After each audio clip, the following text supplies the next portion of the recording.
Bienvenue à nouveau à notre magazine et aujourd'hui, on va avoir un segment d'émission un peu spécial. En fait, on va jouer. Nous allons jouer au jeu de la finance en quelque sorte et on va d'abord souhaiter la bienvenue à notre invité autour de la table, M. Thierry Pasquier, éducateur qui s'intéresse à l'éducation financière. M. Pasquier, bienvenue autour de la table. Bonjour.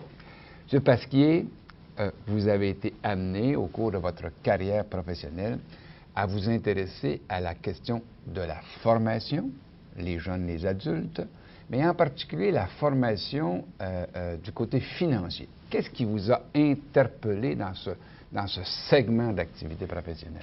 J'ai travaillé avec les jeunes raccrocheurs, des jeunes qui décrochent du secondaire et qui raccrochent aux adultes donc après 16 ans. Et je me suis aperçu qu'ils n'avaient aucune connaissance en finance, qui est un domaine important de la vie de tout citoyen. Et j'ai commencé à regarder qu'est-ce que je pourrais faire effectivement pour les aider. Et je me suis aperçu que non seulement les jeunes n'avaient pas cette éducation, mais toute la population. Rien n'est enseigné dans les écoles concernant notre vie financière.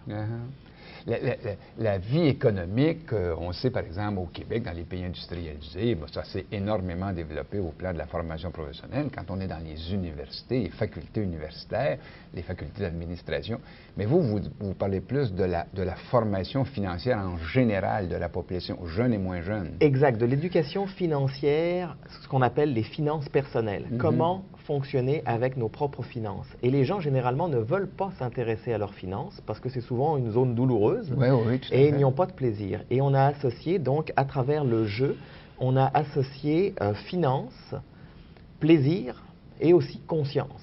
On ne peut plus faire de l'argent n'importe comment maintenant, alors on a associé les trois domaines.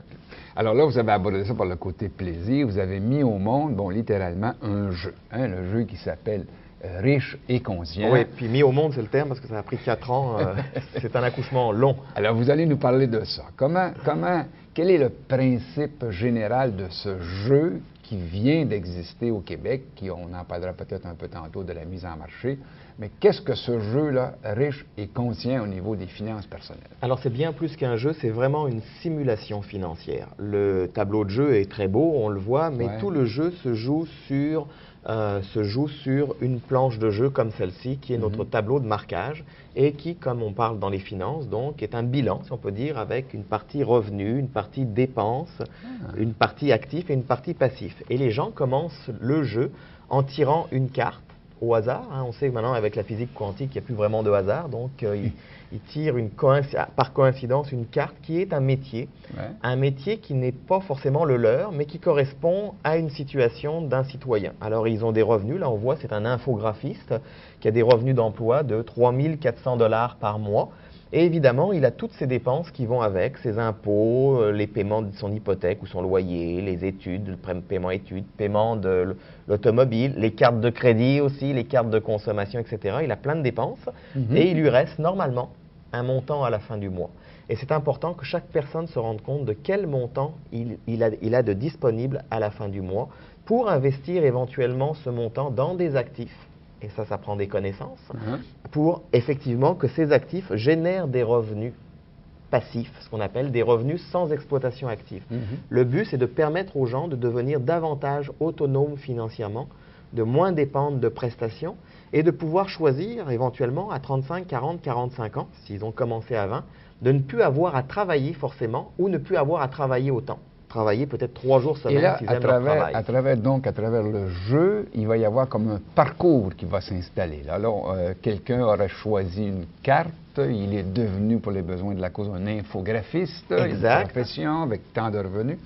Et là, j'imagine, il va passer à travers différentes étapes de sa vie financière, mais de sa vie. Exact. Il part jeune marié, si on peut dire, il a sa maison ou son premier loyer, et là, il part dans sa vie et il va rencontrer différentes choses. Premièrement, tous les mois, il va rencontrer une paye.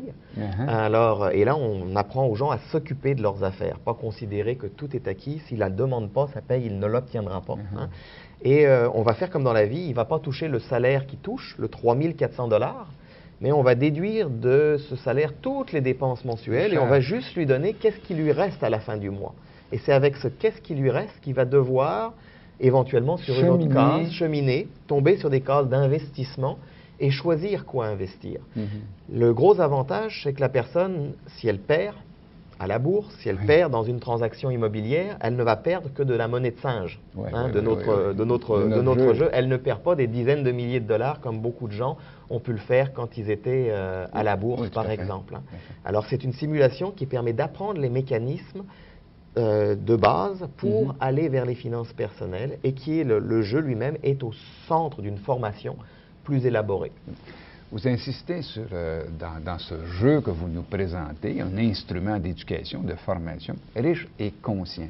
Pourquoi vous vous intéressez davantage à cette facette de la personne, de la vie, la conscience d'une chose importante qui s'appelle ma capacité de vivre avec des finances personnelles?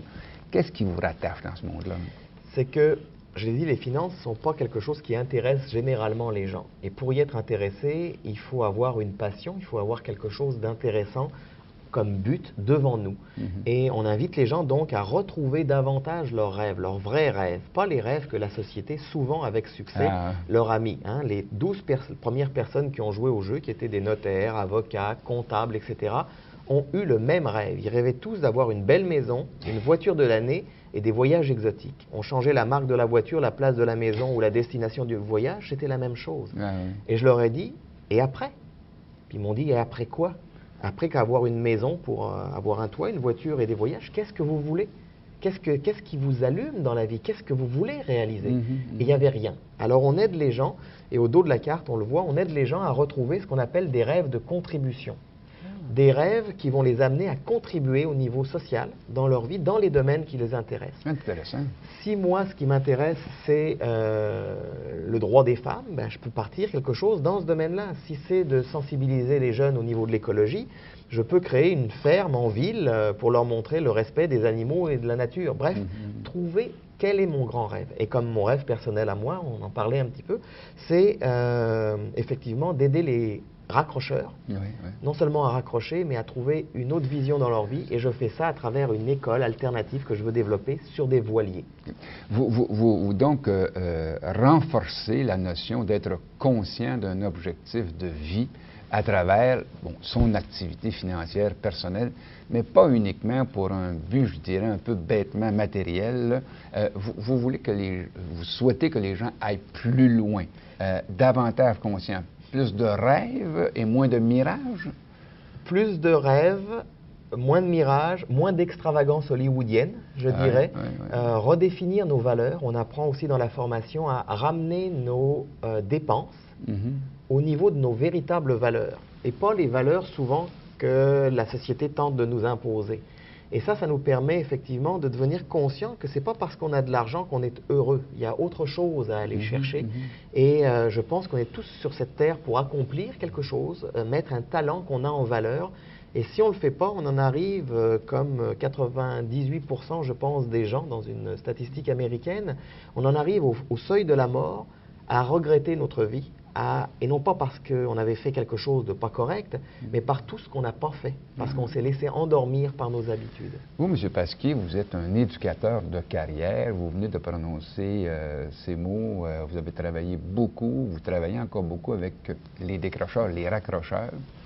Ça, c'est un instrument d'éducation qui vous aide à faire en sorte qu'on raccroche davantage et pas simplement bêtement à un revenu financier. C'est un élément qui rattache à des valeurs aussi? Oui, puis c'est un raccrochage, je dirais, fabuleux. C'est que on peut parler de finances, on peut faire des conférences, ça rejoint pas grand monde, c'est intellectuel. Mais le jeu, même des gens qui n'aiment pas jouer normalement à des jeux de table, les gens se passionnent pour le jeu, ils s'en rendent compte parce que ça colle à leur vie. On ne peut pas être dans le jeu différent de ce qu'on est dans la vie. Et le jeu nous renvoie un miroir financier, si on peut dire, de notre vie. Et on se rend compte que peu importe notre situation financière, même si on est énormément dans les dettes, ou si on a une situation aisée et qu'on a de l'argent qui dort quelque part, on se rend compte que quelle que soit notre situation, si on pose les bons gestes, on est capable, en 10 à 15 ans, d'avoir une très grande autonomie financière. Et là, donc, apparaît, on l'a devant nous ici, on va la montrer à la caméra, ce jeu riche et conscient. Est-ce qu'on peut s'attendre à ce qu'il soit assez répandu sur le marché? La mise en marché, là, est-ce que ça va apparaître? Parce que c'est toujours une entreprise elle-même que de développer un produit comme celui-là. Oui. C'est quoi les étapes à venir, là?